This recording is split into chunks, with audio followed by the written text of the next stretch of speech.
Now, can I change that you are all girls, boys? So you are a teenager orchestra like mine. You remember how it was in Helsinki. Those who are sitting here, great that you came. So it is, please, you have to seek a position that you can read and look at me. Now, I was born 43, and that was the middle of the war.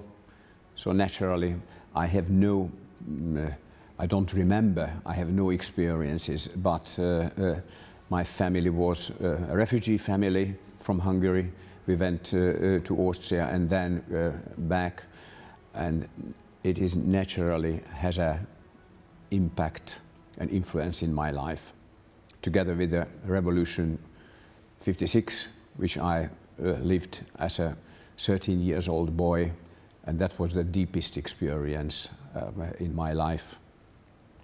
This revolution, which was maybe in the history of mankind the most clear, pure freedom revolution against a foreign occupying force. Now, take your violin and viola, cello, you go in a playing position and read, and can you see my beat? All of you, all the time. It's not only, you cannot do it that you are reading, and it should not be a separate.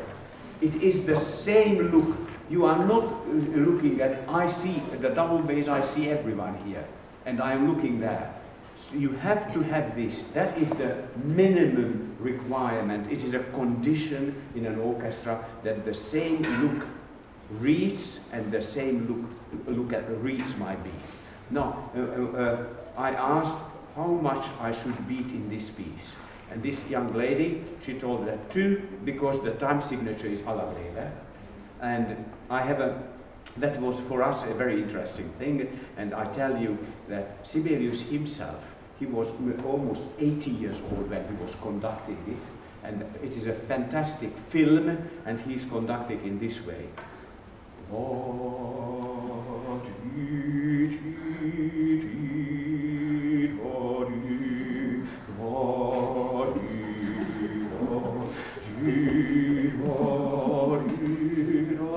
Fantastic. It is so, to see this man, this trembling, enormous trembling hand and beating 4. So it is in 4. I do it. But my tempo will be.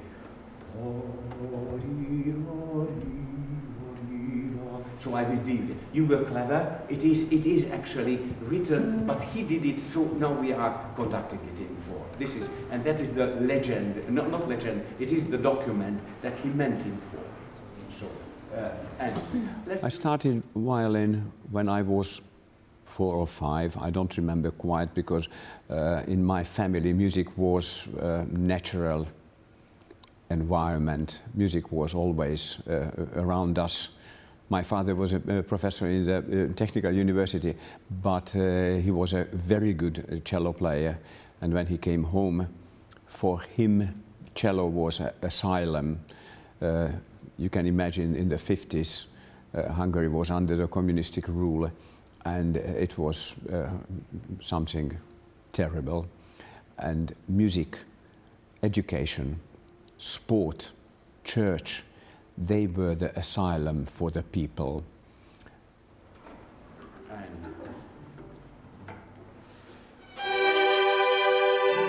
The start should be exactly the same as what the conductor is doing. Think that the conductor is a violinist, and then you have to take everyone a motion, this motion in the air. Your bow is somewhere in the middle, in the air. You make an upbeat with the air, and then you touch beautifully down. That is then a homogeneous sound. Now you started in this way, then pa, it was coming from 0. There should be a something which precedes the first note, and it can be a or something in records, terrible sometimes in the CDs, that it starts like a laboratory. The old LPs, oh fantastic, you hear it that the music is starting. So it's LP, we are an LP record, ready and now.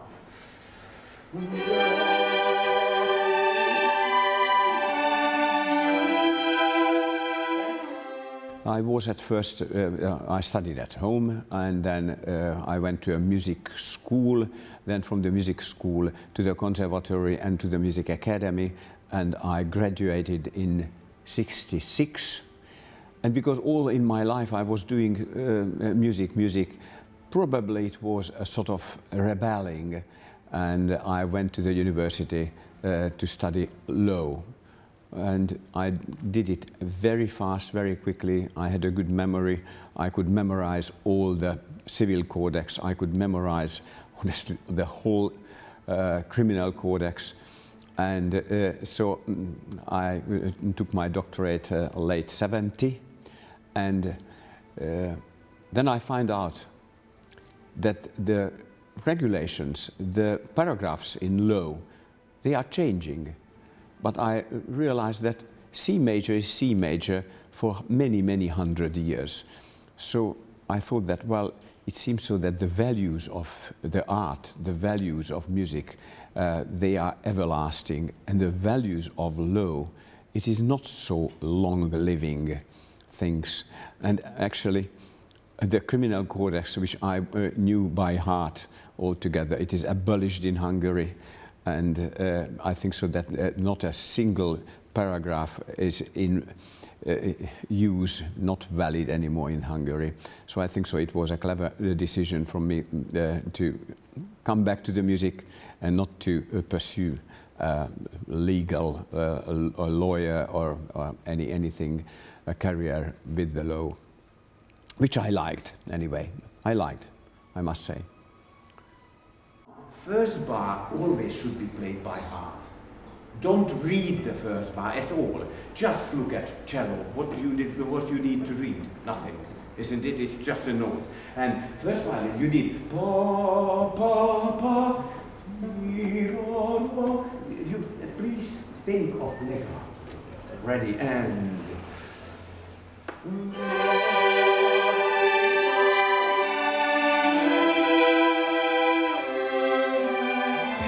That was my fate, but that's how I came to Finland. In the 60s, after the revolution in Hungary, the TV was a big thing, and the TV was arranging competitions which were lasting for 2-3 years, and there was a kimit to the, if I translate it, who, what can. Something. It was a long and interesting competition, and our quartet, our family quartet, won it.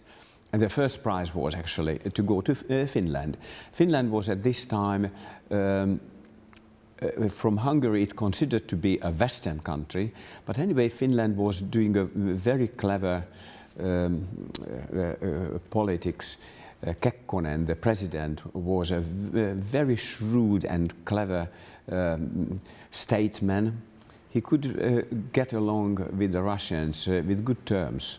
So the country was free, but still it was not occupied by the Russian force, but made friendship with the Russians. So it is likely that because it was Finland, the whole family, the family quartet, we all got a passport and we could go to Finland. And we had concerts, and then we have got an invitation together with my brother, who is a cellist, to make postgraduate studies in Helsinki, in the Sibelius Academy. And besides studying the Sibelius Academy, we had to teach because of financial reasons. And these 68 children, 5, 6, 7 years old children, it is true, and I didn't speak a word of Finnish. That was for me a big surprise, and I think so this was the beginning of this method which is nowadays called Colourstrings, because I had to visualize everything, every musical notion, something like dynamic, tempo, all basic musical notions I had to visualize, because I could not express it with words. And I knew that if I am only playing and that the children are only merely imitating me, it brings results, but it is not enough. It is more parrot-like teaching, and that is not everlasting.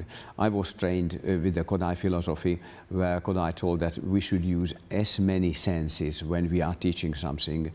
So reading, music reading, was and is considered to be of vital importance. If I teach the children through reading, then the message of music will be everlasting and deep. So I knew this, and I had to introduce the children the reading, but on the same time I understood as a young teacher that the five-line and all the sharps and the musical grammar is too difficult for the children. Suzuki, another great music pedagogue, says that why to bother the child with the burden of music grammar? Give the violin only and they will imitate you. In the 40s and the 50s it was okay, but nowadays we know that without reading the musicianship will not be a real musicianship. It will be more artisanship.